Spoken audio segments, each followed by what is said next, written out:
तो अब खबर मेरठ से, जहां पर एसपी और आरएलडी की साझा रैली आज होने वाली है। एक मंच पर दिखेंगे अखिलेश यादव और जयंत चौधरी। जनसभा में हजारों लोगों के पहुंचने का अनुमान लगाया जा रहा है। सपा आरएलडी गठबंधन की वेस्ट यूपी में ये पहली रैली होने वाली है। क्रांतिधरा मेरठ से चुनावी अभियान का आगाज होगा। मेरठ करनाल हाईवे पर दफुआ में ये रैली होगी। रैली में ऐतिहासिक शक्ति प्रदर्शन की तैयारी पूरी है। जिस तरीके से अगर बात की जाए आरएलडी और सपा की, तो दोनों में सीटों को लेकर के मतभेद चल रहा था, लेकिन ये बात तय थी कि ये गठबंधन हो जाएगा और इसके साथ ही इस आगामी चुनाव को देखते हुए पूरे दमखम के साथ दोनों पार्टियां उतरेगी।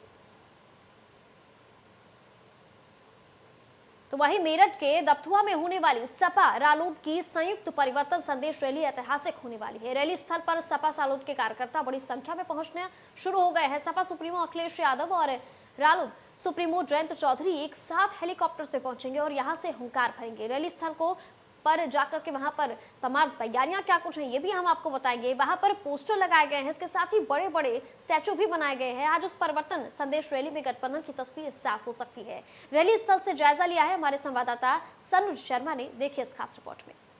समाजवादी पार्टी और राष्ट्रीय लोकदल की आज संयुक्त परिवर्तन संदेश रैली मेरठ के दबथुआ में होने जा रही है और यहां से पूरे उत्तर प्रदेश को साधने की अखिलेश यादव और जयंत चौधरी कोशिश करेंगे। ये जो मंच बनाया गया है परिवर्तन संदेश रैली, यहाँ इसी मंच से अखिलेश यादव और जयंत चौधरी हुंकार भरेंगे और पूरे पश्चिम से पूरे यूपी को साधने की कोशिश होगी। तमाम यहाँ पर जो तैयारियां कर ली गई है वो यहाँ आप देख सकते हैं। यहाँ समाजवादी पार्टी के जो कार्यकर्ता हैं, राष्ट्रीय लोकदल के कार्यकर्ता हैं, वो आप देखिए किस तरीके से यहाँ पर उनमें जो जोश है वो नजर आ रहा है, एक उत्साह नजर आ रहा है और सभी अपने नेता को यहाँ सुनने के लिए बड़ी संख्या में पहुंचे हैं। दावा किया जा रहा है कि मेरठ में ये रैली ऐतिहासिक होगी और यहाँ देखिए कि यहाँ जो लोग हैं वो यहाँ उनके जमीन पर बैठने की व्यवस्था की गई है और इसके ठीक पीछे वहां पर देखिए कई हजार जो कुर्सियां हैं वो यहाँ पर लगाई गई है। पूरे पोस्टर से ये रैली स्थल पटा हुआ आपको नजर आ रहा है ताकि इस रैली स्थल को लोग दूर से देख सके। बाकायदा इस तरह के जो बैलून है जिस पर जो आपके अखिलेश यादव है, समाजवादी पार्टी के सुप्रीमो और जयंत चौधरी हैं, उनके यहाँ जो पोस्टर हैं वो लगाए गए हैं। इस रैली को ऐतिहासिक बनाने के लिए पिछले कई दिनों से जो नेता थे वो तैयारियों में जुटे हुए थे। क्या इस परिवर्तन संकल्प रैली को लेकर समाजवादी पार्टी और राष्ट्रीय लोकदल के नेता सोच रहे हैं, उनसे हम बात करते हैं। आपसे एक चीज जानना चाहूंगा, गठबंधन को लेकर तस्वीर साफ नहीं हुई है। अखिलेश यादव भी यहाँ आ रहे हैं, जयंत चौधरी भी यहाँ आ रहे हैं, आपको क्या लग रहा है? नाम दिया गया है परिवर्तन संकल्प रैली, तो क्या संकल्प आज लेने आ रहे हैं? ऐसा है, तय हो चुका है हमारे राष्ट्रीय नेताओं में और आज संकल्प ले लिया जाएगा कि भारतीय जनता पार्टी की जो सरकार है जिसने किसानों का उत्पीड़न किया है, मजदूरों का उत्पीड़न किया है, महंगाई आसमान छू रही है, इस भारतीय जनता पार्टी को उखाड़ फेंकने का संकल्प आज लिया जाएगा। यहाँ से ऐतिहासिक होगी रैली, रैली ऐतिहासिक होगी, पूरे आपका चैनल बता देगा और सारे में बड़ी रैली होने जा रही है। यहाँ से जो है एक मैसेज जाएगा, मेरठ की क्रांतिकारी जमीन से एक मैसेज जाएगा कि भारतीय जनता पार्टी का सफाया होने जा रहा है। भारतीय जनता पार्टी का सफाया होने जा रहा है। तो आप देख सकते हैं कि आप तमाम लोगों को सुन रहे थे जो यहाँ समाजवादी पार्टी के, राष्ट्रीय लोकदल के जो तमाम नेता हैं। एक बार और मैं आपको दिखाना चाहूंगा कि इसी मंच से अखिलेश यादव और जयंत चौधरी यहाँ पर गरजेंगे और यहाँ देखिए किस तरीके से चौधरी चरण सिंह किसानों के मसीहा रहे हैं, उसके ठीक बाद में जो चौधरी अजीत सिंह है उनका यहाँ पर एक पोस्टर बड़ा लगाया गया है और उसके ठीक बराबर में जयंत चौधरी और फिर लोकदल के जो तमाम नेता हैं उनके यहाँ पर पोस्टर लगाए गए हैं। संदेश साफ है कि पूरी तरीके से जो किसान आंदोलन रहा, उस किसान आंदोलन के बाद राष्ट्रीय लोकदल को एक तरीके से संजीवनी मिली है और गठबंधन करने के बाद पूरे पश्चिम उत्तर प्रदेश से जो हवा चलेगी वो पूरे यूपी में सुनाई देगी। लेकिन इस गठबंधन का कितना असर होगा, कितना यहाँ संकल्प दिलाने के बाद यूपी में परिवर्तन और राष्ट्रीय लोकदल और समाजवादी पार्टी कर पाएंगे, ये तो भविष्य के गर्त में छिपा हुआ है। लेकिन हाँ, आज ये रैली ऐतिहासिक भी होने जा रही है और इस मंच से अखिलेश यादव और जयंत चौधरी क्या बोलेंगे उस पर सभी सियासी दलों की नजरें भी टिकी हुई है। कैमरा पर्सन संजय सिंह के साथ Sanuj Sharma, India news, Meerut.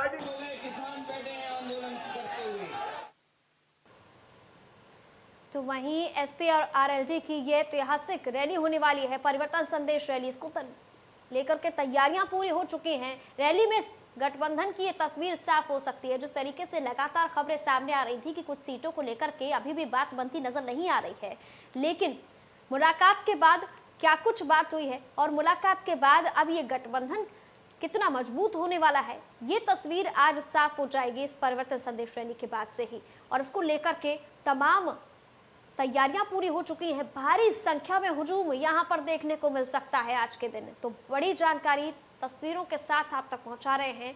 Rally में गठबंधन की ये तस्वीर बिल्कुल आज साफ हो जाएगी। मेरठ से तस्वीरें आप तक पहुंचा रहे हैं। सपा रालोद के कार्यकर्ताओं का सिलसिला यहां पर शुरू हो गया है, वो लोग यहां पर आने लगे हैं। तैयारियां तो लगातार चल ही रही थी, कल भी तैयारियों को अंतिम रूप दे दिया गया था, लेकिन अगर बात की जाए आरएलडी की और बात की जाए सपा की, तो लगातार जो मतभेद था दोनों में सीटों को लेकर के, वो पूरी बात साफ नहीं हो पा रही थी, बात बनती नजर नहीं आ रही थी।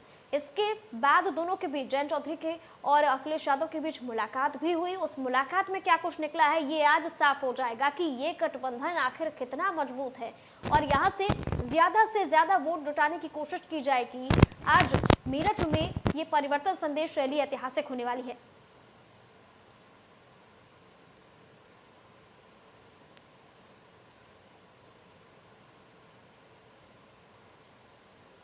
तो इसी पर तमाम अपडेट लेकर के हमारे साथ चैनल हेड अरविंद चतुर्वेदी जी जुड़ चुके हैं। अरविंद जी, जिस तरीके से मुलाकात तो हुई और मुलाकात में सीटों को लेकर के जो मतभेद था वो भी साफ नहीं हो पाया, लेकिन आज ये बात कहीं ना कहीं साफ हो जाए कि ये गठबंधन कितना मजबूत है। क्या कुछ कहना चाहेंगे आप? देखिए, मैं ये कहना चाहता हूँ कि राष्ट्रीय लोकदल और समाजवादी पार्टी का गठबंधन पश्चिमी उत्तर प्रदेश में बेहद अहम है और दोनों पार्टियां ये चाहती हैं कि उनका गठबंधन फाइनल हो जाए। लेकिन जिस तरीके से राष्ट्रीय लोकदल की तरफ से जयंत चौधरी ने 62 सीटों का एक अपना प्रोफार्मा अखिलेश यादव के सामने पेश किया था, तब ऐसा लग रहा था कि ये बात जो है मुश्किल, ये पूरा मामला जो है खटाई में पड़ जाएगा। लेकिन कहा यह जा रहा है कि 36 सीटों पे अखिलेश यादव और जयंत चौधरी की बातचीत जो है लगभग फाइनल हो चुकी है। 30 सीटें जो है राष्ट्रीय लोकदल अपने सिंबल पे वो चुनाव लड़ेंगे और कहा यह भी जा रहा है कि 6 सीटों पे जो है समाजवादी पार्टी के सिंबल पे राष्ट्रीय लोकदल के लोग जो है वो चुनाव लड़ेंगे। अब इसमें देखना ये बहुत महत्वपूर्ण है कि आखिर भारतीय जनता पार्टी इसका कार्ड उनके पास क्या है, क्योंकि अगर राष्ट्रीय लोकदल का इतिहास हम देखें तो एक समय कभी राष्ट्रीय लोकदल के 85 से ज्यादा विधायक हुआ करते थे उत्तर प्रदेश में। आज हालत यह है कि राष्ट्रीय लोकदल के 2 विधायक 2017 में जीते थे, लेकिन वो दोनों पाला बदल के अंततः भारतीय जनता पार्टी में शामिल हो गए थे और आज राष्ट्रीय लोकदल की हालत ये है कि उनके पास कोई भी विधायक नहीं है। हम आपको ये भी बता दें कि अलग अलग समय पे राष्ट्रीय लोकदल अलग अलग दलों के साथ गठबंधन करता रहा। आपको मैं बताना चाहता हूं कि 2009 में राष्ट्रीय लोकदल ने भारतीय जनता पार्टी के साथ गठबंधन किया और उन्होंने उनके साथ मिलकर चुनाव लड़ा। दूसरी तरफ मैं आपको बता दूं कि 2011 में राष्ट्रीय लोकदल यानी अजीत सिंह जो है यूपीए के साथ चले गए और उसमें वो केंद्रीय मंत्री बने। उसके बाद जब 2014 में लोकसभा का चुनाव हुआ, उसमें भी राष्ट्रीय लोकदल की स्थिति खराब रही और अजीत सिंह और उनकी पार्टी जो है बुरी तरह से हारी। 2019 में पिता और पुत्र दोनों लोग चुनाव हार गए और एक तरीके से हम कहें तो राष्ट्रीय लोकदल का पश्चिमी उत्तर प्रदेश से एक तरीके से नामो निशान खत्म हो गया। लेकिन राष्ट्रीय लोकदल ने भारतीय जनता पार्टी के साथ गठबंधन नहीं किया। अब ऐसे में बेहद महत्वपूर्ण है कि पिछले कई सालों से लगातार जयंत चौधरी संघर्ष कर रहे हैं। उन्होंने ये संघर्ष दिखाया है और इस समय जो भारतीय जनता पार्टी को हराने के जो संकल्प की बात हो रही है, कहा यह जा रहा है कि समाजवादी पार्टी आरएलडी मिलके जो है वो भाजपा को हराने का काम करेगी। तो ये देखना बेहद महत्वपूर्ण हो जाता है कि राष्ट्रीय लोकदल के साथ और कौन कौन से दल जुट जाते हैं। जैसे कहा जा रहा है कि चंद्रशेखर भी राष्ट्रीय लोकदल और समाजवादी पार्टी के साथ शामिल होना चाहते हैं। उसके अलावा आपने देखा कि पूर्वी उत्तर प्रदेश में केशव देव मौर्य जो है, केशव देव मौर्य, संजय चौहान, ओम प्रकाश राजभर, अनुप्रिया पटेल की मां कृष्णा पटेल, ये सारे के सारे लोग कहीं ना कहीं अखिलेश यादव के साथ नजर आ रहे हैं। लेकिन पश्चिम उत्तर प्रदेश में अगर हम देखें तो फिलहाल अभी राष्ट्रीय लोकदल और चंद्रशेखर के साथ अखिलेश यादव की मुलाकात तो हुई है, लेकिन अभी बात बनी नहीं है। प्रश्न ये उठता है कि चंद्रशेखर के आने से क्या समाजवादी पार्टी, आरएलडी और चंद्रशेखर तीनों मिलकर बड़ा चुनाव लड़ेंगे, वो भारतीय जनता पार्टी को परास्त कर पाएंगे, ये देखना बेहद महत्वपूर्ण होगा। आज की रैली में कहा यह भी जा रहा है कि बहुत सारे दूसरे जो बड़े नेता हैं उनके जो है पार्टी को ज्वाइन करने की उम्मीद की जा रही है। इसमें सूत्रों से जो जानकारी मिली है वो मेरठ के शाहिद इखलाक, अवतार सिंह बढ़ाना, ये सारे ऐसे नाम हैं जो बड़े नाम हैं, और मैं समझता हूं कि अगर ये लोग पार्टी ज्वाइन करते हैं तो इसका राष्ट्रीय लोकदल और समाजवादी पार्टी दोनों को फायदा होगा। जी अरविंद जी, बहुत बहुत शुक्रिया इस तमाम जानकारी